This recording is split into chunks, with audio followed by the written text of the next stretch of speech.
ஒரு காலத்துல மலைகளால சூழப்பட்ட ஒரு சின்ன கிராமத்துல ரோகன்னு ஒரு பையன் இருந்தான். அவன் ஒரு சாதாரண பையன், சிறப்பு திறமை இல்லாம எதிலும் சிறந்து விளங்காதவன்.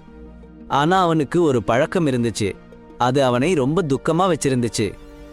அவன் எப்பவும் வேறவங்களோட ஒப்பிட்டு பார்ப்பான். ஒரு வலிமையான பையனை பார்த்தா, ஐயோ, எனக்கும் அந்தளவுக்கு வலிமை இருந்தா எவ்வளவு நல்லா இருக்கும்னு நினைப்பான். ஒரு பணக்கார பையனை பார்த்தா எனக்கும் அவன் மாதிரி பணம் இருந்தான்னு ஆசைப்படுவான். ஒரு புத்திசாலி கிளாஸ்மேட் நல்ல மார்க் வாங்குறத பார்த்தா எனக்கும் அவன் மாதிரி புத்திசாலித்தனம் இருந்தான்னு வாஞ்சிப்பான். யாராவது அழகா பாடுறாங்கன்னா எனக்கும் அவங்க மாதிரி குரல் இருந்தா எல்லாரும் என்னை பாராட்டுவாங்கன்னு ஆசைப்படுவான். இந்த பழக்கத்தால ரோகன் எப்பவும் சோர்ந்து போயிடுவான். நான் போதாதவன்னு நினைச்சிட்டு கஷ்டப்படுவான். நேரம் போக போக அவனோட இந்த பழக்கம் வெகுவாக அதிகரிச்சிச்சு. அவன் மக்களையெல்லாம் ஒதுக்க ஆரம்பிச்சிட்டான். எப்பவும் ஒருத்தனா இருந்து தனக்கு என்னென்ன இல்லைன்னு நினைச்சிட்டு கஷ்டப்பட்டுட்டு இருந்தான். ஒரு நாள் அவன் ஊருக்கு புறம்புல காட்டுக்கு அருகே நடந்து போறப்போ ஒரு பழைய சாமியார் ஆற்றோரத்துல அமைதியா உட்கார்ந்து இருக்கிறத பார்த்தான். அந்த சாமியாருக்கு முகம் சாந்தமா இருந்துச்சு. கண்கள் மூடிட்டு முகத்துல சிரிப்பு. ஆர்வமா ரோகன் அவர்கிட்ட போய் அவர் பக்கத்துல உட்கார்ந்தான். கொஞ்ச நேரத்துக்கு அப்புறம் சாமியார் கண்களை திறந்தாரு. ரோகன் கேட்டான், சுவாமி, நீங்க ரொம்ப சந்தோஷமா அமைதியா இருக்கீங்க. ஆனா எனக்கு எப்பவும் சந்தோஷம் இல்ல. எல்லாருக்கும் என்னைய விட நல்லது இருக்கு. வாழ்க்கை எனக்கு அநியாயமா இருக்கு. ஏன்? சாமியார் சிரிச்சிட்டு ரோகனுக்கு 3 விதமான விதைகள் கொடுத்தாரு. லில்லிப்பூ விதை, மாங்காய் விதை மற்றும் வெள்ளைக்கடலை விதை. சரி, நான் சொல்ற சின்ன உண்மையை கவனி. இந்த விதைகளை நீ நாள் மண் எடுத்து அதை பாதுகாப்பா வச்சு 1 மாசத்துக்கு அப்புறம் வா. ரோகன் விதைகளை எடுத்து சொன்ன மாதிரி நட்டான். நல்லா தண்ணி ஊத்தினான். அது வளருதான்னு ஆசையா காத்திருந்தான். 1 மாசம் கழிச்சு அவன் சாமியார் கிட்ட போய் சொன்னான், சாமி, லில்லி விதை பூத்திருக்கு, அழகா பூத்திருக்கு. மாங்காய் விதையும் முளைச்சிருக்கு, ஆனா ரொம்ப சின்னதா இருக்கு. ஆனா பூங்கொட விதை முளைக்கவே இல்ல. சாமி தலையாட்டினார். சரி, பூங்கொட விதை முளைக்கலன்னா அது வேஸ்ட்னு நினைக்கிறியா? ரோகன் கொஞ்ச நேரம் யோசிச்சுட்டு, ஒருவேளை அது நல்லா வளர காலம் எடுக்குதோன்னு சொன்னான்.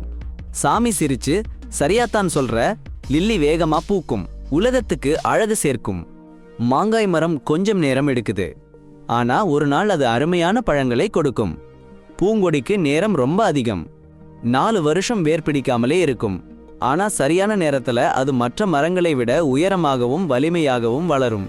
ஒவ்வொரு செடியும் ஒவ்வொரு நேரத்துல ஒவ்வொரு வேலையை செய்யும்.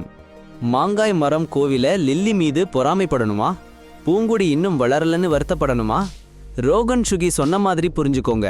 லில்லி அழகு கொடுக்குது, மாங்காய் பழம் கொடுக்குது, பூங்குடி வலிமை கொடுக்குது. எல்லாமே வேற வேறதா இருந்தாலும் முக்கியம்தான்.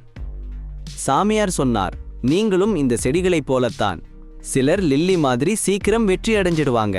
சிலர் மாங்காய் மாதிரி பெரிய விஷயங்களை அடைய நேரம் எடுத்துக்குவாங்க. சிலர் பூங்கொடி மாதிரி வளர வருஷக்கணக்கு எடுத்துக்குவாங்க. பாத்தீங்களா அந்த மூங்கில்?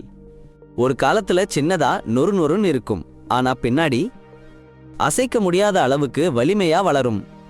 யாருக்கும் வேலை இல்லைன்னு இல்ல, எல்லாருக்கும் ஒரு நோக்கம் இருக்கு. உனக்கும் உன்னோட சிறப்பான பாதை இருக்கு, சரிங்களா? வேற யாரோடையும் உன்னை ஒப்பிடாத. உன் வளர்ச்சியில நீ கவனம் வை. உன் நேரம் வரும். ரோகனுக்கு கண் விழிச்சுது. அந்த முனிவரோட பொருள் புரிஞ்சிச்சு. அன்றிலிருந்து வேற யாரையும் ஒப்பிடல. அவனோட பலத்தை அங்கீகரிச்சான். சொல்ல மாட்டேன், கடுமையா உழைச்சான், பொறாமையே இல்லாம. அவனும் அந்த மூங்கில் மாதிரி சரியான நேரத்துல வளர்ந்து வெற்றி அடைவான்னு தெரிஞ்சிச்சு அவனுக்கு. நம்ம வாழ்க்கையில பார்த்தா நிறைய நேரம் வேற யாரோடையும் நம்மளை ஒப்பிட்டு பாருவோம். நான் அவன மாதிரின்னு ஆசைப்படுவோம்.